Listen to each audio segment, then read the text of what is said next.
ଶ୍ରୋତାବନ୍ଧୁ ଜଣେ କବି ଯେତେବେଳେ ସମାଜ ଏବଂ ସମୟକୁ ଖୁବ୍ ନିକଟରୁ ଅନୁଭବ କରିବାର ଶକ୍ତି ଧାରଣ କରେ, ସେତେବେଳେ ତାର ଲେଖନୀ ହୁଏ ଛଳ ଛଳ ଏବଂ ସ୍ୱତଃସ୍ଫୂର୍ତ୍ତ। ଆଜି ଆମେ ଏମିତି ଜଣେ କବିଙ୍କୁ ଶୁଣିବା ଯେ ଉତ୍ତର ଅଶୀ ଦଶକର ଜଣେ ସ୍ପର୍ଦ୍ଧିତ ଉଚ୍ଚାରଣ କବିତାର ଚିହ୍ନରା ପାଠକ ମହଲରେ ନିଜସ୍ୱ ଶବ୍ଦ ଶିଳ୍ପର ନିଆରାପଣ ଯୋଗୁଁ ବେଶ୍ ପରିଚିତି ହାସଲ କରିଛନ୍ତି। ବିଦଗ୍ଧ ପାଠକମାନଙ୍କୁ ସମ୍ମୋହିତ କରି ରଖିବା ପାଇଁ ତାଙ୍କ କବିତାରେ ଅଛି ନୂତନତ୍ୱର ବାସ୍ନା।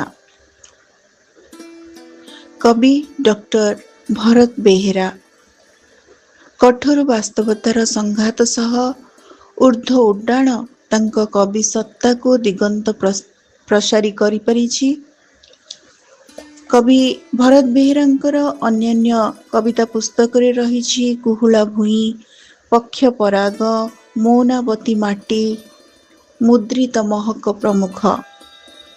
ଶ୍ରୋତାବନ୍ଧୁ, ଆଜି ଆମେ ଶୁଣିବା କବି ଭରତ ବେହେରାଙ୍କର ମୁଦ୍ରିତ ମହକ କବିତା ସଂକଳନରୁ କିଛି କବିତା। କବିତାର ଶୀର୍ଷକ ପଳାଶ ବଣ। କବି ଭରତ ବେହେରା।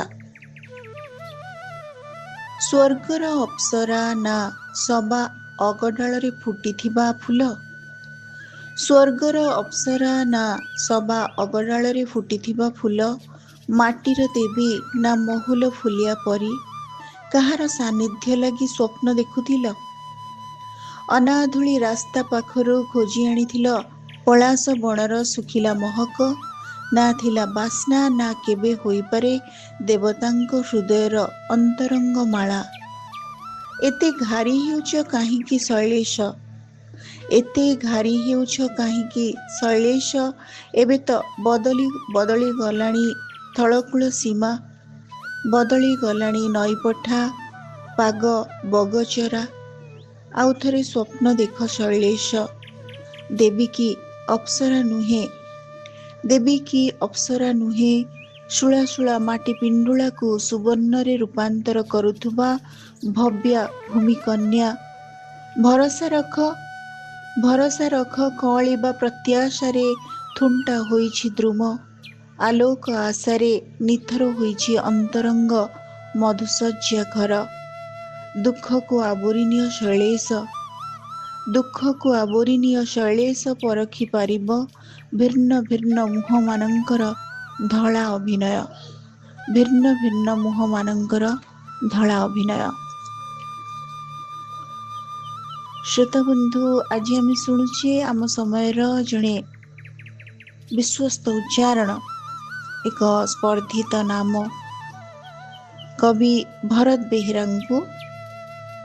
ତାଙ୍କର ଅନ୍ୟ ଏକ କବିତା ଯାହାର ଶୀର୍ଷକ ହେଉଛି ମରୀଚିକା। କବି ଭରତ ବେହେରା। ଦଶ ଦିଗରେ ଦୃଶ୍ୟମାନ ହେଉଥିଲା ଦୁର୍ଲଭ ସାମଗ୍ରୀ। ଉଚ୍ଚାରଣ କରିବା ବେଳକୁ ଉପସ୍ଥିତ ହେଉଥିଲେ ପିଆଦା ପ୍ରହରୀ। ସୁରା ଥିଲା, ସାକି ଥିଲା, ମଧୁଶାଳା ଥିଲା। ସୁରା ଥିଲା, ସାକି ଥିଲା, ମଧୁଶାଳା ଥିଲା, ଅଥଚ ମିଳୁନଥିଲା ଫଗୁଣର ସ୍ପର୍ଶ, ଶ୍ରାବଣର ସ୍ନିଗ୍ଧ ବର୍ଷା ବିନ୍ଦୁ। ବରଂ ଆକ୍ତା ମାକ୍ତା କରୁଥିଲା ବୈଶାଖର ଝାଞ୍ଜି। ସତରେ ସତରେ ସମୟ ପହଁରିଗଲେ ଏ କୂଳରୁ ଅନ୍ୟ ଏକ କୂଳ, ଦୂରେଇ ଯାଆନ୍ତି ସବୁ ହାତ ମୁହଁ ରୁଦିତ ନୟନ। ସତରେ ସମୟ ପହଁରିଗଲେ ଏ କୂଳରୁ ଅନ୍ୟ ଏକ କୂଳ, ଦୂରେଇ ଯାଆନ୍ତି ସବୁ ହାତ ମୁହଁ ରୁଦିତ ନୟନ। ଆଉ ଏକ କବିତା ବିଦୀର୍ଣ୍ଣ ବେଦନା। କବି ଭରତ ବେହେରା। କେମିତିକା ଦେଖାଯାଏ ବିଦୀର୍ଣ୍ଣ ବେଦନାର ରଙ୍ଗ, କେମିତିକା ଦେଖାଯାଏ ବିଦୀର୍ଣ୍ଣ ବେଦନାର ରଙ୍ଗ, କେମିତିକା ଅନୁଭବ କରି ହୁଏ ଛଳ ଛଳ ଲୁହର ତରଙ୍ଗ। ଦଶ ଆଙ୍ଗୁଠିରେ ପୋଛି ଦେବ ତ ଦିଅ, ଦଶ ଆଙ୍ଗୁଠିରେ ପୋଛି ଦେବ ତ ଦିଅ, ଦଶ ଦ୍ୱାରରୁ ନିଗିଡ଼ି ପଡ଼ିବ ବିନ୍ଦୁ ବିନ୍ଦୁ ଲୁହ। ଯେତେ ପାରୁଛ ଲେଖିଦିଅ, ଯେତେ ପାରୁଛ ଲେଖିଦିଅ ଗଦା ଗଦା ଦୁଃଖ ଉପକଥା। ତେବେ ବି ଅସମ୍ପୂର୍ଣ୍ଣ ରହିଯିବ ସନ୍ତାପର ମୂର୍ତ୍ତ ମୂଳଦୁଆ। ନଈ ପଠା ବେଳାଭୂମି ବାଲି ବିଲ ବତୁରା ଭୂଇଁରେ, ନଈ ପଠା ବେଳାଭୂମି ବାଲି ବିଲ ବତୁରା ଭୂଇଁରେ ଟାଣିଦିଅ ମାଳମାଳ ଗାର। ତଥାପି ବି ଅସମ୍ଭାଳ ହେଉଥାଏ ହୃଦୟର ଦୁଃଖ, ପ୍ରାଣର ଉଚ୍ଛ୍ୱାସ। ଖୋଲା ହୃଦୟରେ ଉଚ୍ଚାରଣ କରିବ ତ କର, ଦୁଃଖ ଦାଉ ଦକ ଦ୍ରୋହ ଦ୍ୱନ୍ଦ୍ୱ, ତଥାପି ନିଅଣ୍ଟ ହେବ ଶବ୍ଦ କି ଅକ୍ଷର।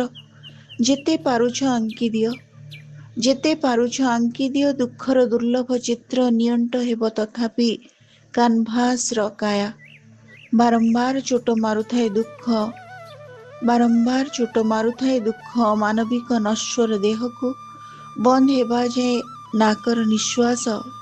ଦୁଃଖ, ଦୁଃଖ ତମେ ଗୋଟେ ତୁମେ ଗୋଟେ ନାନାର୍ଥକ ଶବ୍ଦ। ଦୁଃଖ ତମେ ଗୋଟେ ନାନାର୍ଥକ ଶବ୍ଦ, ତମ ତାଡ଼ନାର ଉତ୍ତପ୍ତ ଲହୁରେ ଦଗ୍ଧ ହେଉଥାନ୍ତି ଅସଂଖ୍ୟ ଅସ୍ତିତ୍ୱ।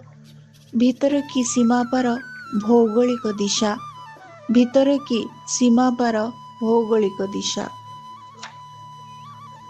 ସୁନ୍ଦର କବିତା କବି ଭରତ ବେହେରାଙ୍କର।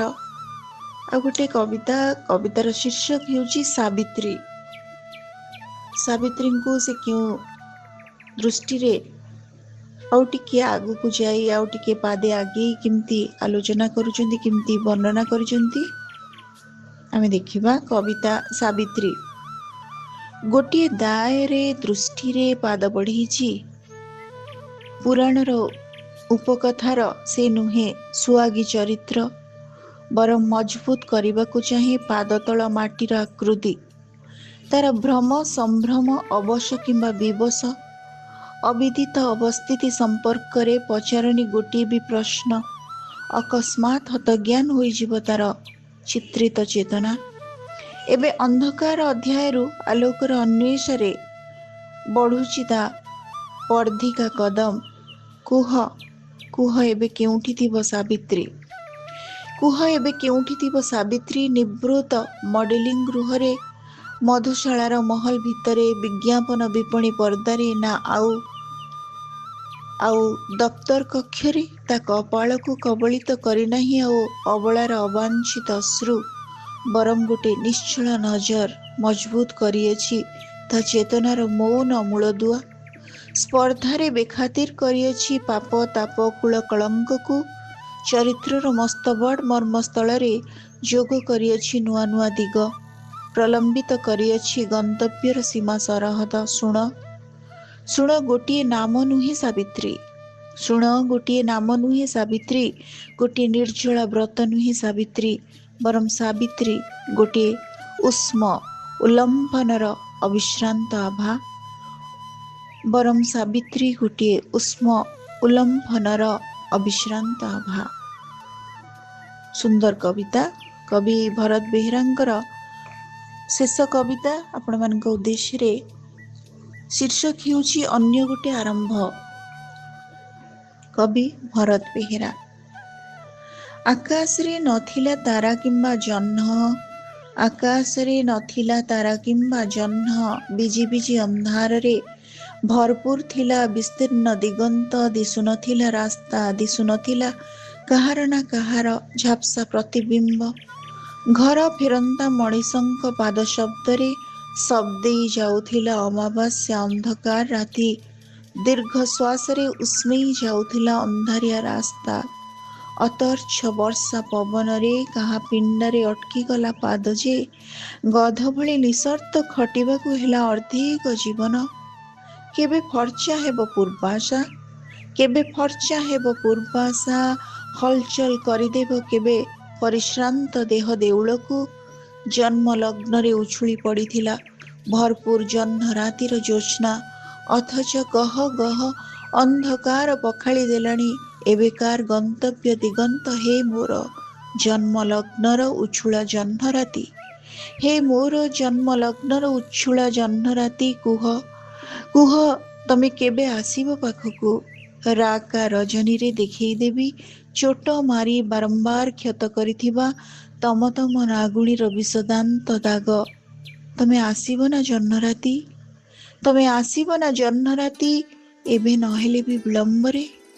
ସେତେବେଳକୁ ପାକଳ ହୋଇଯାଇଥିବ ଘନ ଅନ୍ଧକାର, ସେତେବେଳକୁ ପାକଳ ହୋଇଯାଇଥିବ ଘନ ଅନ୍ଧକାର, ତରାସିବାକୁ ଅପେକ୍ଷିଥିବ ଜହ୍ନ। ତମେ ଆସିବ ନା ଫୁଙ୍କିବାକୁ ଶଙ୍ଖ, ତମେ ଆସିବ ନା ଫୁଙ୍କିବାକୁ ଶଙ୍ଖ, ଆରମ୍ଭ କରିବା ଲାଗି ଅନ୍ୟ ଗୋଟେ ଶୁଭ କର୍ମକାଣ୍ଡ। ତମେ ଆସିବ ନା ଜହ୍ନ ରାତି, ଏବେ ନହେଲେ ବି ବିଳମ୍ବରେ। ସେତେବେଳକୁ ପାକଳ ହୋଇଯାଇଥିବ ଘନ ଅନ୍ଧକାର, ତରାସିବାକୁ ଅପେକ୍ଷିଥିବ ଜହ୍ନ।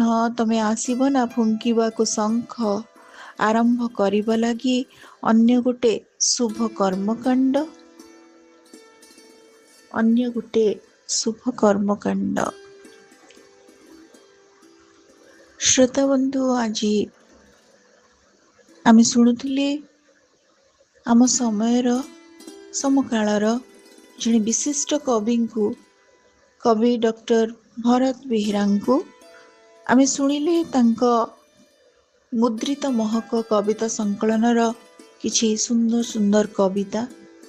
ଆଜିର ଅଡ଼ିଓଟି ଆପଣମାନଙ୍କୁ କେମିତି ଲାଗିଲା? ଆପଣମାନଙ୍କ ମତାମତ ଅପେକ୍ଷାରେ ରହୁଛି। ଧନ୍ୟବାଦ।